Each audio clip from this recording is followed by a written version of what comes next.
She made this statement where she says, "I don't believe we will see another financial crisis in our lifetime." Do you believe her?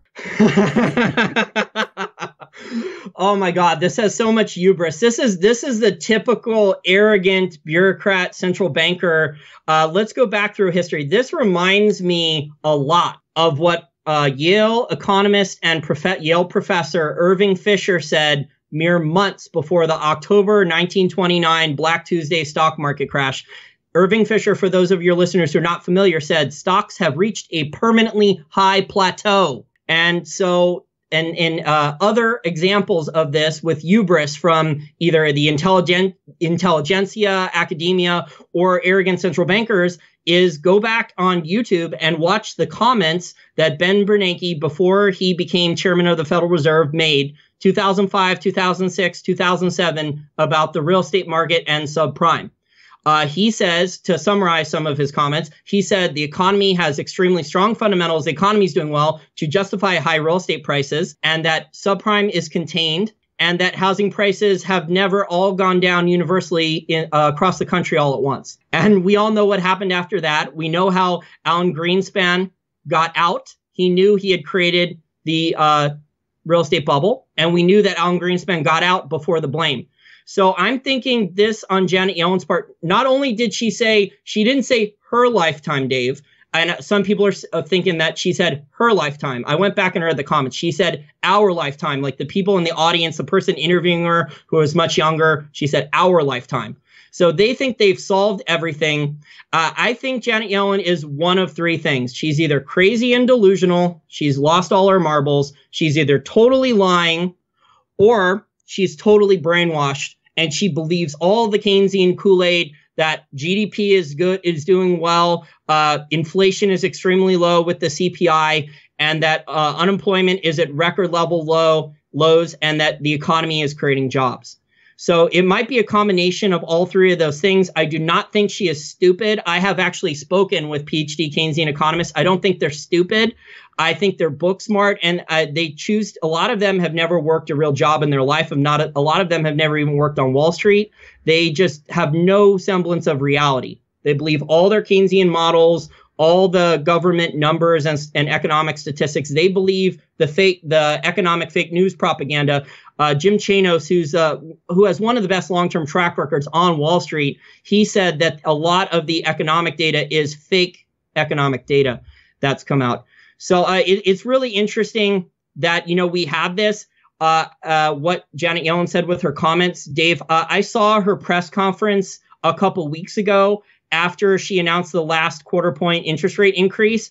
And I think Janet Yellen already has one foot out the door at the Federal Reserve. I think she knows that there's going to be a crash in the next couple of years. I don't think she knows exactly when. She knows that her and her other central bankers at the European Central Bank, the Bank of Japan, the Bank of England, the People's Bank of China, all those guys have printed up massive amounts of digital money and credit and put them into asset markets, derivatives, and other things to delay the next financial crisis. And just like Ben Bernanke did, she wants to get out before the next crash, so it's not blamed on her, and she can deflect it. And then she can go back to either academia with her husband. Her and her husband together have 3 or 4 pensions, very high salary pensions, 6-figure pensions each pension. And then she can go on the Ben Bernanke type of deal where she makes 6 to 7 figures for consulting work for hedge funds. She gets huge speaking fees for businesses and Wall Street and investment banks and hedge funds. And then she gets a 6 or 7 book deal, how she had to deal with Donald Trump for a while. So I don't think Janet Yellen will be the Federal Reserve chair after February or March. I think she'll probably be gone by then. That's what it sounded like in her press conference, that she thinks that she's delayed the next crisis enough to get out and not be the bag holder. Now, what's very interesting is that the Biz, now they came up with a completely different report saying that the main cause of the next recession will perhaps resemble more closely that of the latest one, a financial cycle bust. So the Biz right now looks like they're reporting that there's going to be another crisis headed our way. Okay, well, I think the absolute best case scenario going forward is a lot worse stagflation.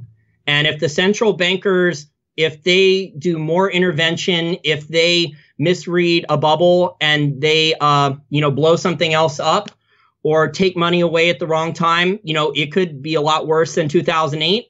Or, down the line, we could have an enormous currency crisis with multiple currencies, not just with the US dollar, because no one wants a strong currency and everyone's trying to take turns coordinating devaluations. The people who are saying only the dollar is going to crash are totally wrong. All these currencies are intentionally being devalued. They're trying to hide it. They've managed to put the majority of the inflation into the asset markets instead of the real economy. So there is double-digit inflation in the real economy right now, according to Ed Batowski's Chapwood Inflation Index. If you live in a major U.S. city or right outside of a major U.S. city, you are getting 10% or more inflation per year every year for the last 5 years. I want to put that in perspective. If you have a 10% inflation rate, Dave, that means in 7.2 years, because there's the rule of 72. So in 7.2 years with a 10% inflation rate, your standard of living will be cut in half.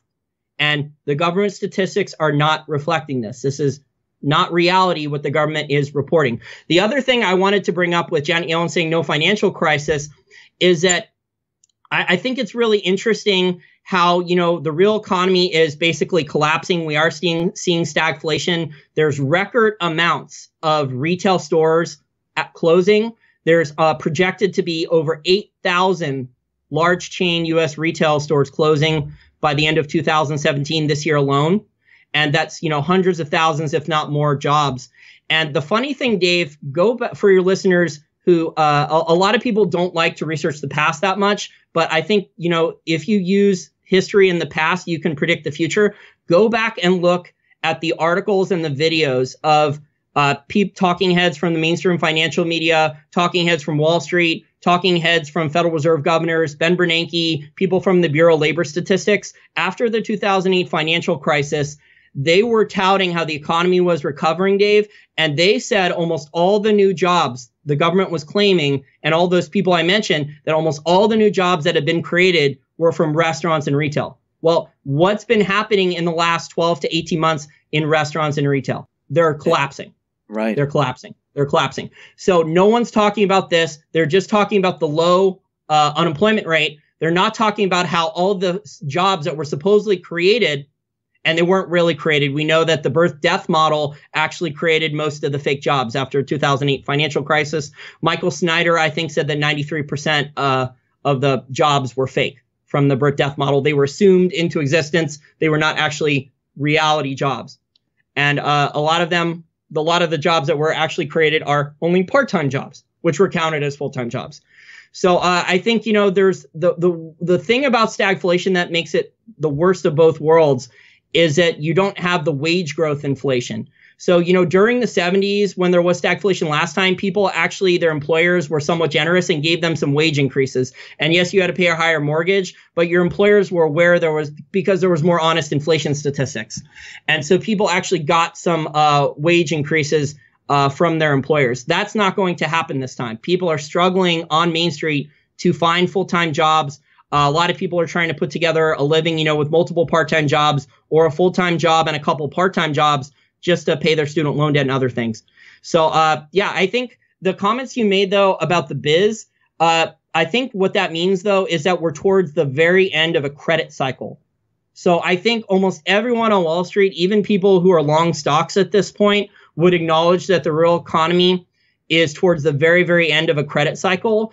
And we haven't had, this is actually a record amount of time for the U.S. not having a recession since the last recession. So we're long overdue for a government statistical recession. Now, I know that the real economy after 2008 financial crisis had never really recovered, but I'm talking using the government statistics. So there's going to be a recession even using the government's phony data in the near future.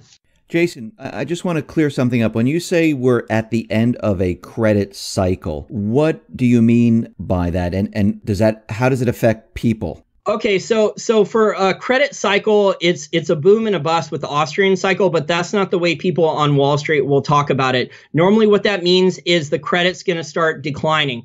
So what we see in the real economy, Dave, is we see that Capital One Bank has had now record credit card defaults. Okay, they've had big spikes now the last quarter or two in credit card defaults. That means then that Capital One Bank and other credit card issuers are going to start either not issuing as many credit cards to people, or they're going to start reducing the amount of credit lines available to people. So you're going to see things like that. With the credit cycle, the other thing is student loan debts may start to decrease now. People may not get as easy credit for student loans. And we also have with the auto loans. That is an enormous bubble. Literally almost anyone with a pulse has gotten an auto loan the last couple of years. And that's just because there's been a huge oversupply with a lot of the car companies. They've made way too many cars. A lot of the car companies, Dave, have been willing to sell the cars either break-even price or even at a loss just to get the car off the dealership lot. And sometimes, if you can sell the car at a paper loss initially and you put financing on it, you could actually make more profit at the back end, assuming people make their payments. But people then have negative equity. So the car value is gonna fall faster. So what that means then is that a lot of the credit that was available the last X number of years after the 2008 financial crisis, whether that's commercial real estate, other areas that use a lot of debt, those things are going to decline. The amount of credit available for those industries and businesses is going to decline. So we are getting towards the end. You're not going to see big spikes probably in auto loans going forward. The auto industry is really starting to sputter. It's been in major trouble for the last couple quarters, and it's probably going to get a lot worse. And restaurants and retail are other ones, because there's a lot of restaurants that have used the debt markets to overgrow. Those things are in trouble as well. So the Fed came out with a report saying, and this is their stress tests on the banking system, and they said 34 banks passed and they're okay. Now, first of all, do you believe these stress tests? Does this mean the banks are strong? The banks were given more capital, but the banks don't just keep the money docked. So they can keep some money there at the Federal Reserve, and then they can start using it as collateral to start making derivatives bets, to start making, all kinds of crazy loans. And so the money can be hypothecated and rehypothecated a bunch of different times. And this is just how fractional reserve banking works. Once you have collateral in the system, you can start leveraging it up. So I don't think, the research that the people at the Federal Reserve and others that are saying, they passed the stress test, I don't think that's really true. If that were true, Dave, why would the central banks then be drastically expanding their balance sheet? I remember I was on your program last year talking about the European banking crisis. And why hasn't Deutsche Bank in the other year? Now, we do have some bank failures in Europe, and some of the banks are being nationalized, but there should have been a lot more. And Deutsche Bank was one of the main ones that was in the most trouble. There's also a lot of German banks and French banks that are in trouble with bad loans all over Europe. Why haven't we seen these banks, go bankrupt with bailouts yet? With actually announcing that the bank is bankrupt and that there's going to be they're going to go through bankruptcy proceedings or some kind of bailout. And I think the answer is that the central banks behind the scenes have been delaying having to announce bailouts publicly, and there's been more of these covert bailouts.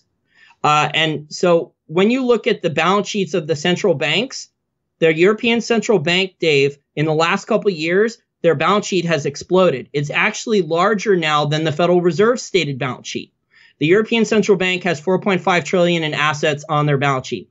They've been buying up European government bonds and European corporate bonds, probably also bailing out a good amount of the banks. The Bank of Japan's balance sheet is now over $4 trillion in US dollar terms. The Bank of England's balance sheet is now over $3 trillion in US dollar terms. And England's economy is nowhere near as big as all of the European Union and of the United States. Same thing for Japan's economy. And yet their balance sheets are not that much smaller than the Federal Reserve's balance sheet. So I think what you've seen is the central bankers do not, because of public backlash and people, remember in 2008, we were almost to levels of pitchforks with Main Street people waking up. You had the Occupy Wall Street movement, people, protesting, almost getting violent outside of banks. And so to delay this, the central bankers have gone to covert backdoor bailouts with currency swaps and expanding their balance sheets to buy assets. But this is just insane. There's over 18 trillion in assets, and I'm using air quotes now, that central banks have bought. The People's Bank of China may have to do an even larger bailout than any of the other countries. Okay, they've put 28 trillion, and this goes into the end of the credit cycle. China has put, Dave, since the 2008 financial crisis, they've been one of the main things reflating the global economy, and they reflated commodity prices for a while. They put 28 trillion in RMB, and that's just an estimate. No one has the exact number because a lot of the banks in China are not private sector banks. They're actually state-owned banks. They're owned by the Chinese government and backed by the Chinese government. 90% of the banks are. So it's estimated that there's been 28 trillion in RMB put into the Chinese economy. And that money has leaked out too, due to whatever reasons, into real estate markets all over the country. So you have bubbles everywhere. I call them economic landmines now, because if the bubble or economic landmine blows up, it could set off a chain reaction. And so the central bankers, what they've done to delay the next 2008 financial crisis is just expand their balance sheet, lie that there's no inflation. And that's why you have this huge divergence between the real economy on Main Street and what's happening with Dow over 21,000. The bond market, a lot of people still think it's in a bull market. It's been in an artificial bull market for over 35 years. You have the real estate prices in a lot of major cities for residential real estate are soaring. San Francisco, I've read articles recently that there's Google employees that can't even afford to live in San Francisco anymore. That's crazy considering some of their salaries. And there's a commercial real estate bubble that due to Dodd-Frank, one of the unintended consequences, the politicians thought that they could stop the banks from trading too much. Well, the banks didn't just hold on to the money. The banks, instead of just holding on to the money, like maybe the politicians and the central bankers and the other regulators, banking regulators, and there's all these regulatory agencies that are supposedly in charge of financial industry and the banks, thought that the banks would just hold the money. Well, that's not what happened. So the banks have been putting, since they were blocked from putting as much into trading, they put a lot of that money into commercial real estate since the 2008 financial crisis. And now there's another bubble in commercial real estate in the United States. So, all these things, all these credit bubbles that I've outlined, Dave, are not sustainable. On top of this, and this might be one of the largest bubbles of them all, not only in the United States do you have the unfunded liability crisis, you also now have huge pension fund crisis all over the United States, actually all over the globe. It's estimated that by 2050, the pension fund crisis globally will be underfunded by over 300 trillion. Okay, over 300 trillion. And that's despite record high asset prices that were artificially inflated by global central bankers in a coordinated effort. What happens then when the asset prices don't continue going artificially higher inflated levels and they actually have a correction or crash and they go back to normal levels? So this pension fund crisis may end up being one of the bigger crises out of all of them. And there's a lot of central bankers and politicians that have really no clue about it. And the politicians, attitude towards this, Dave, is like the politicians in Illinois, like, oh, no problem. We'll just raise taxes 33% on Illinois state residents because of our pension fund liability, unfunded liabilities. And, everything will work out. Well, people aren't going to sit there and take that type of tax increase. People are going to move. People are going to move. People are going to figure out ways around this. The politicians and bureaucrats, they're way too much like Wesley Mouch, and it's dystopian that they think that they can just shove more inflation and taxes down our throats, and we were not going to do anything about it. That's true. I mean, look at Connecticut. I mean, we have Hartford Insurance, Aetna, I should say, moving out of there. We have a lot of hedge funds, investment companies moving out of Connecticut. So you can see when you start raising taxes and you start doing these things, companies say, okay, we're out. People say, okay, I'm out. And this is exactly what's going to happen. Exactly. They're either those hedge funds are going to move to Nevada or Florida. They're going to move to the Caribbean. They're going to move to Puerto Rico now. Puerto Rico basically has no capital gains taxes, I think, on hedge funds. So you can move your hedge fund down there on paper. I think, I forgot John Paulson. I think the hedge fund manager, John Paulson, did that a while ago. And, the New York mainstream financial media in New York started blasting him, but people aren't going to, it's just the rational move to make. People are not going to sit there and let the politicians and bureaucrats, shear them like sheep forever. Okay, maybe for a while people let them get away with it. But unless you're like a hardcore Democrat or communist who hates capitalism and believes everyone should be taxed, almost 100% and full wealth redistribution, if you believe in capitalism and somewhat free markets, you're going to start making preparation to save yourself from these taxes. So unfortunately, Dave, I see more inflation, more currency devaluation coming, more taxes coming to make up for these pension fund shortfalls. And if the asset prices do drop, there's going to be a lot of really bad policies that come out, a lot of panic policies that the politicians and bureaucrats are going to try to pass. And maybe it'll wake more people up, but it's going to anger the people. I just wanted to go back to the central banks, their balance sheets, because the Fed, as we know, they're raising the rate like a quarter a point each time. And the Fed came out and said they're going to start unwinding their balance sheet. What's your take on them unwinding, and why did they decide to do it now? It's a very good question. I don't think that they can meaningfully reduce their balance sheet. So by meaningfully reduce, I don't think that they can knock off $1 trillion or $2 trillion. I don't think they can. In fact, I think, things are accelerating, and I think there's going to have to be more bank bailouts in the near future. I don't know if they're going to publicly announce these things because, like I said, there was a huge European banking crisis 12 to 18 months ago that was just exploding. And then we didn't hear a lot of bank failures about it. Now, obviously, there's been a few that have been nationalized, like the Ukraine nationalized their bank. Italy, I think, just nationalized one of their banks. There's going to have to be more of that. So I think in the whole scheme of things, I don't think any central bank is going to be able to fully unwind their balance sheet. Here's the thing, though, Dave. So if the Federal Reserve reduces their balance sheet, but the other central banks that they're coordinating with increase their balance sheet, does that mean the Federal Reserve really reduced their balance sheet or as a whole? What this means, my point is that as American taxpayers and American citizens, we have lost our sovereignty. The rule of law is shit.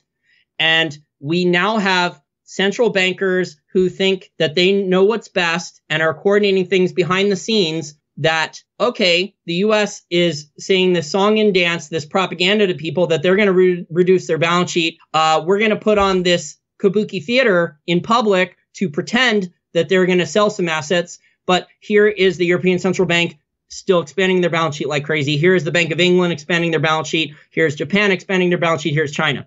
So, if they're doing this, if this continues where these other central banks drastically expand their balance sheets in coordination with the Federal Reserve, we know they're talking at least once a month. There's meetings at the Bank of International Settlements and conference calls. We know it. Okay. So the people are saying this is a conspiracy theory. We know they have meetings. We've seen them release documents showing that they have conference calls and meetings in Switzerland about this and talking about the financial crisis.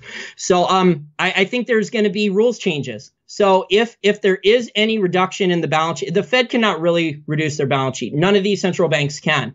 This is the problems that they've done. You cannot solve a debt problem with more debt. And this is what they've done. They've thrown more money and credit into the system in a system that's already slogged down with too much debt. So, I think we're going to have a global financial reset in the near future. I don't want to give exact times, but I think the next global financial crisis will probably be in 2 to 3 years. We'll see if they try to patchwork things together just to keep the same system, or if they try to overhaul the thing completely. Now, when you say a complete global economic reset, are you talking about a new currency? I would prefer not a one world currency. I do not like John Maynard. I'm just saying something completely different than the dollar. I mean, will the dollar be the reserve currency? I mean, So I would prefer a free market solution to this with competing currencies. Let the people decide if they want to use Bitcoin or another cryptocurrency or gold or silver, whatever is best in the marketplace. What the central planners, the central bankers, the politicians want is they are planning for this SDR bullshit, which is a basket of currencies. The dollar will still have a lot of power then. That's why China moved to get the RMB into the SDR. so they can re-liquefy the system and kind of keep moving things on with a very similar system. The SDR wouldn't be a total overhaul of the system as is. It would just be a new liquidity pump to allow them to start reissuing, hundreds of billions or trillions in new SDR bonds and other garbage, so they could start using those as collateral again, like they've been using U.S. Treasuries as collateral to start doing all these financial games. The people in power have different goals than people like you and me. So what I'm trying to do is just make it aware that we shouldn't want them to set up this system this way with the SDR and or reissuing a new dollar. But, I think that's what the people in power want, where they can blame, it was capitalism's fault why all this happened. And, now we're going to go to more regulations and more taxes, and we're just going to reissue another currency and just blame everything on capitalism. I think that's what a lot of people in power want to do. Do you think, you're talking about the SDR. Now that's at a higher level, right? Because people wouldn't be trading or using SDRs. Exactly. The SDR would essentially replace the dollar standard right now all over the globe. So the U.S., the global economy is essentially on a dollar standard now, and there's trillions and trillions of excess dollars and U.S. Treasuries floating around that are used for collateral and rehypothecation and leverage and all types of financial games that the very sophisticated global financial elites and economic players can use. So the SDR would just replace that. But there's literally the U.S.'s best export has been dollars. There's literally trillions of dollars, many trillions, sitting offshore that a lot of governments have stockpiled. And even, in countries like Venezuela and Zimbabwe, they're not using gold and silver. I mean, maybe they're starting to use Bitcoin now. But, they on boots on the ground during a hyperinflation in those scenarios, they want their hands on dollars. So that relative to their own currency, the dollar looks better. But if you understand, how much the dollar has been devalued since the Federal Reserve was created in 1913, it's lost 97% of its purchasing power. So, but on a relative basis, compared to the hyperinflation that Venezuela has, the dollar looks great. So, it's a complicated situation. I would prefer for central bankers and politicians and these technocrats to have a lot less power. I think they just want to, with the reset, they just want to keep a lot of the same things that are happening now. And there's a lot of enormous problems with the system. There's no real rule of law. Basically, there's a huge inflation and tax funnel that the parasites in Brussels, the parasites in Washington, D.C. can siphon a huge chunk of the economy from Main Street over to them. And they're killing the middle class and they're killing Main Street businesses. I would like to see that stop. So we have to raise awareness for more people that, we can't let the people in power blame things on capitalism and then say, we have to reissue new currencies or, we have to go to an SDR. That would be really bad. I do not want to see that. Let me just ask you this, Jason. If we go to this SDR basket of currencies and all those trillions of dollars, they're all overseas, what happens to those dollars? Do they stay overseas? Do they come back to the United States? Or what happens to that? Okay, so if there wasn't capital controls put into effect, those dollars would come back and start to buy up U.S. assets and goods here in the U.S. And to a large extent, Dave, that's actually already been happening, really, since the 2008 financial crisis. You've seen an enormous amount of dollars start to come back. And I think that's why, bond prices are a bit up. That's why we have the Dow over 21,000. That's why we have real estate prices at crazy levels in many major cities. Since the 2008 financial crisis, there was really only a couple years in a lot of major cities where housing prices were severely depressed. In a lot of major cities, housing prices are right back up. So in some cities, Dave, the housing prices are higher than they were in 2005 and 6. So I think those dollars have already started to come back. What can happen, though, is if we do have a larger currency crisis, the people in power can block any more dollars from coming back. And then, then it would be a situation where they would basically, I would not be in favor of this, but I'm just aware that it's probably the people in power want this to happen. They would probably issue a new dollar. And that would be a devaluation at a new exchange rate to whatever currency the people had in their own country who were holding the dollars. They would be forced to trade them in then at a different exchange rate, a new dollar. So if that does happen, what happens here in the U.S.? Does that anything change? I think people's standard of livings would drastically decline even faster. And, a lot of people don't understand how the economy really works, and they don't understand about central banks and how much government and politicians and bureaucrats can interfere in the economy. So, they would blame the wrong people. There are tons and tons of very book smart people who are hardcore Democrat right now on Twitter, despite that there's no evidence, who think Donald Trump is a Russian spy, technology executives, people with a lot of money, who think that Donald Trump is a Russian spy, who believe that despite that the New York Times issued a retraction recently that 17 government intelligence agencies still have proof that Trump has ties to Russia, that the lie that Hillary Clinton and Podesta created during one of the debates. So there's a huge divergence in this country now, a huge ideological divergence, Dave. I'm really, really worried about this. I think there's going to be enormous social problems. This has been building up for decades. People like Antonio Gramsci and George Soros have wanted this. This was their plan. People are fighting with each other over, they're being divided by class, race, age, sex. If you try to have an intelligent discussion with someone else about something else, you're automatically a racist or a sexist just for trying to, talk about the U.S. debt, or that the, healthcare and Obamacare, even Trump care is bad, just trying to outline the problems with these things. You get called all kinds of names and labels. I think, if things don't change in the United States, Dave, in the next decade or so, we are headed for a civil war based on ideology. And because people are so freaking brainwashed by what they read in the fake news mainstream media and the fake financial data, and a lot of people still don't like free markets or capitalism. They don't want anyone to earn a profit. So, the country is deeply, deeply divided, and it's going to get worse before it gets better, based on what I see on social media from a large percentage of Americans. So, I think I wish the future was going to be better in the short term. I think there's going to be a lot more pain in the short term, not just financially. I think, there's even been divorces from families where the husband voted Trump, the wife is, a hardcore feminist and Democrat. And now because the husband voted Trump, the wife is not speaking to the husband. So we're seeing families divided. There's huge social problems in the United States that a lot of people in our financial space aren't talking about.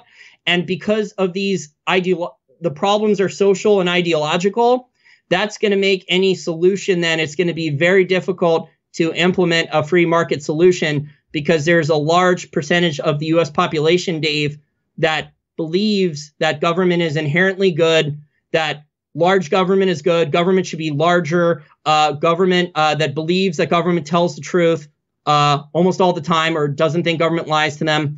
And until this is changed, any type of real solutions long-term to the global economy are going to be very difficult to implement. Well, you don't think with Trump coming out there trying to show people that CNN, MSNBC, and all these different corporate media outlets that they're producing fake news, you don't think he's trying to get the message out? Listen, we have a lot of fake news out there. There's a lot of fake reporting. This is not real. Do you think he's trying to wake people up to this fact? Yes. The problem, Dave, is he's going to wake some people up. The problem is some people don't want to be woken up. This is like The Matrix, like the movie The Matrix. There's a lot of people that don't want to be unplugged. I can't remember where I read this, but there was a study done talking about how a large percentage of adults, you can give them facts and data showing that they're wrong about certain things. And they will, I think 90% of adults in the survey ignored and still stuck to their own preconceived conclusions. So we have enormous amounts of confirmation bias, herd mentality. A lot of people on a lot of different subjects, Dave, have their mind made up. So like I said earlier, a couple minutes ago, there's a lot of very book smart people, even people that are technology billionaires, that believe, despite there being no real evidence, that Trump is a Russian spy. So until they have an open mind and they're willing to look at different facts until they stop trusting the Washington Post and CNN and the New York Times and MSNBC and the mainstream financial channels. There's going to be huge problems. But so I think things, unfortunately, Dave, some people are going to wake up, but not a large percentage of the population. So there's going to be continued social problems, increasing, probably magnifying. And there's huge ideological divides in this country, in the United States. And it's going to get worse before it gets better. And, a lot of this, Dave, it's not just the mainstream financial media, although they are a large part of it. I think this starts in the school system. This really starts with the conditioning, starts at a very young age with the kids. So, now they go through government schools, they go through a university with the professor. And so, a lot of them don't have critical thinking and independent thinking. So I think that's why you have people like Ron Paul who are spending the majority of their time speaking to younger kids, trying to get to them before they become, basically their minds are totally made up adults who ignore facts and data. Jason, thank you very much for being on the X22 Report Spotlight. Once again, how can people see your work? Our YouTube channel has almost 3 million views and almost 20,000 subscribers. So they can go youtube.com/Wall Street for Main Street. They can also go to our Wall Street for Main Street website. I'm going to upgrade it in the near future. They can get on our email address list. I occasionally do write investing research reports. Some of them are for free. And I will probably be writing paid research reports in the future as well. They can go to wallstreetformainstreet.com. That's WLSTFORMAINST.com. Jason, once again, thank you very much for being on the Spotlight. You're welcome. And happy Canada Day to your Canadian listeners, and happy 4th of July to your American ones. Good. You too. Thank you.